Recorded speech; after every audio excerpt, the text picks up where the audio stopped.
24 horas.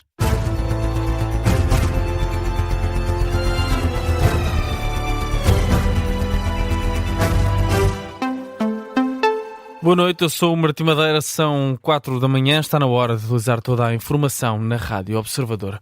Começamos pela atualidade nacional. O Ministro da Administração Interna admite ter havido um pacto de silêncio entre agentes da esquadra do Largo do Rato envolvidos em casos de tortura. Um processo que já levou à detenção de 24 polícias e um civil.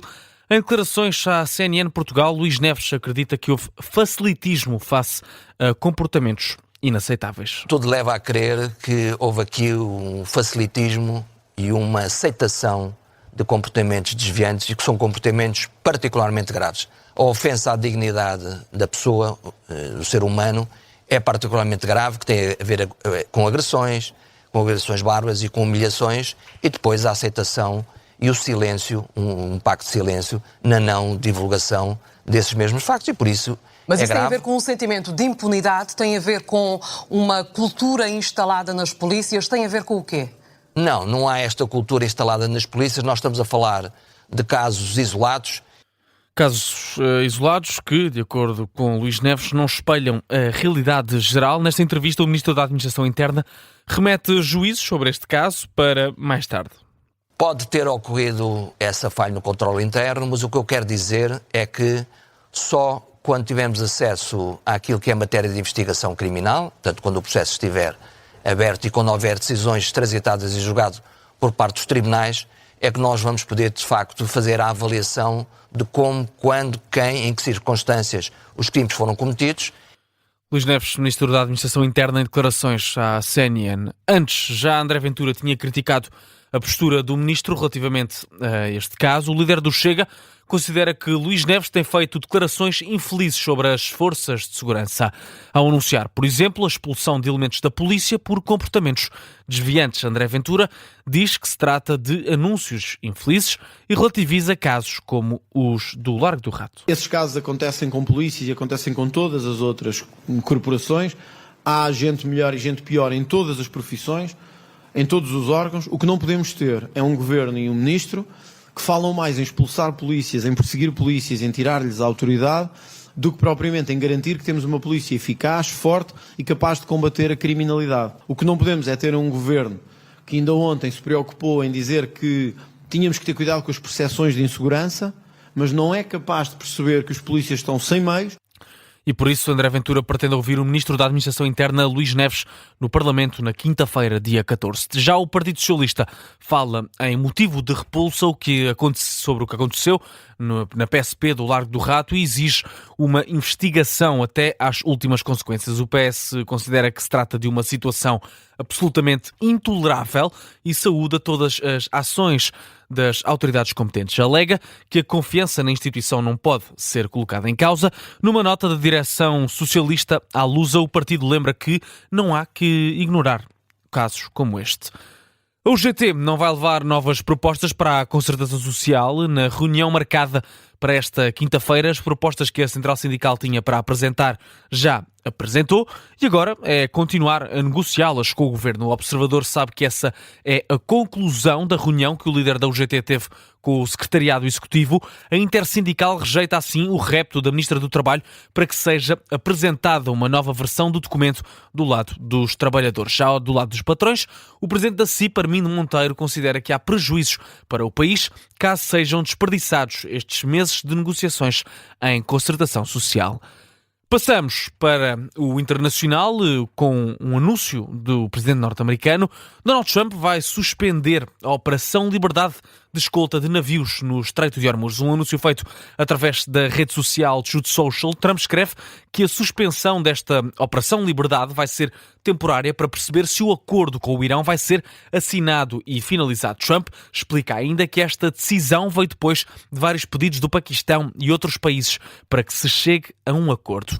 Ora, esta operação é uma contradição na administração Trump, tendo em conta que o secretário de Estado norte-americano anunciava, antes deste anúncio feito por Donald Trump, que a ofensiva contra o Irão acabou e que era o início de uma nova fase denominada de Projeto Liberdade. Ora, Marco Rubio e Donald Trump parecem estar desencontrados nesta matéria.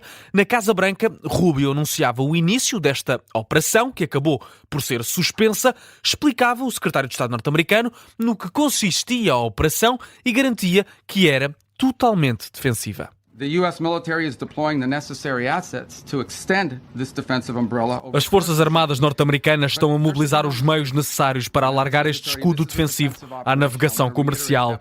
Mas que não haja dúvidas, isto é uma operação defensiva. Se não forem disparados tiros contra nós, nós também não vamos disparar. Mas se formos alvejados, vamos responder com eficiência letal. Estas forças já destruíram, como referi, 7 lanchas rápidas iranianas que não acataram os nossos avisos. São alvos fáceis e pelo menos 10 marinheiros civis morreram na consequência disso.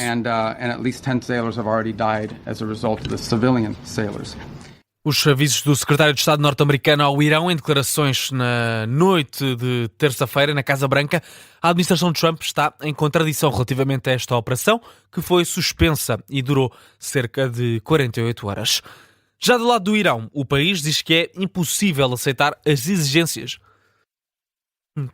dos Estados Unidos com vista a um acordo de paz. É o entendimento do presidente iraniano. Masoud Pezeshkian sublinha que Teherão continua a receber ameaças por parte dos Estados Unidos. O chefe de Estado acusou o país de seguir uma política de pressão máxima ao mesmo tempo que espera que o Irão ceda às exigências unilaterais dos norte-americanos. Citado pela Reuters, considera que é impossível, entretanto, também dizer que o ministro dos Negócios Estrangeiros iraniano já aterrou na China há poucos minutos. Abbas Araghchi está numa campanha por vários países, está agora em Pequim para se encontrar com o homólogo chinês. A Itália volta a defender o Papa contra as recentes críticas de Donald Trump, depois dos presidentes dos Estados Unidos ter dito que Leão XIV está a pôr muitos católicos em risco com os apelos à paz. Afirmações que para o ministro italiano dos Negócios Estrangeiros são inaceitáveis. O apelo à paz e ao diálogo na guerra com o Irão tem sido feito várias vezes pelo Papa. Trump não gostou e manifestou-se contra o líder da Igreja Católica. Em resposta, no X, o ministro italiano Antonio Tajani afirma que as críticas de Trump a Leão XIV em nada contribuem para a paz. A Itália recusa-se de forma categórica a estas afirmações e garante que a visão do Papa é partilhada pelo governo italiano. A Organização Mundial da Saúde está a tentar localizar os mais de 80 passageiros a bordo do avião em que seguia uma neerlandesa infectada com o hantavírus. A mulher de 69 anos saiu de Santa Helena num voo para Joanesburgo, na África do Sul. Veio a morrer com o vírus no hospital no passado dia 26 de abril. A Organização Mundial de Saúde entende que há indícios de contágio e quer, por isso, localizar todas as pessoas que partilharam o voo com esta mulher, que esteve a bordo do cruzeiro, que também está ainda no Atlântico em quarentena. Espanha ofereceu-se para que o cruzeiro atracasse nas Ilhas Canárias, isto porque as Ilhas Canárias têm um historial já de lidar com este hantavírus. Pelo menos 22 pessoas morreram em ataques russos na Ucrânia, em véspera das 2 tregas anunciadas, uma por Kiev, outra pelo Kremlin. O cessar-fogo ucraniano começou na noite de terça-feira, sem prazo para acabar. A pausa da Rússia está marcada para os dias 8 e 9 de maio, quando Moscou celebra o Dia da Vitória. Zelensky condena o que diz ser o puro cinismo de Moscovo, depois do Kremlin ter anunciado uma trégua de forma unilateral para realizar ações de propaganda. A Rússia ameaça lançar um ataque em grande escala com mísseis contra o centro de Kiev, caso a Ucrânia viole esta trégua. A notícia de fecho deste jornal, das 4 da manhã. A informação está de regresso às 5 da manhã. Até lá, fique com a repetição do episódio de terça-feira de Contracorrente.